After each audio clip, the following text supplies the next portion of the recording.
In front of me is MEIZU mBlu 21, and today I would like to show you how you can turn on and use voice typing.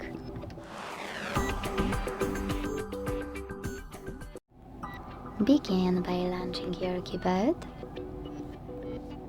and if you can't see microphone at the top right corner, tap on this gear.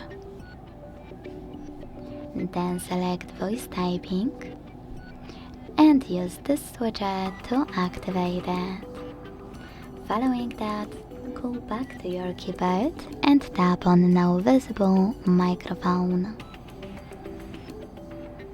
Tap on while using the app in the pop-up and start typing. As you can see, voice typing is on.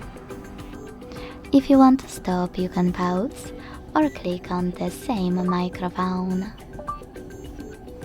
Thanks so much for watching. If you enjoyed this video, leave a like, comment and subscribe.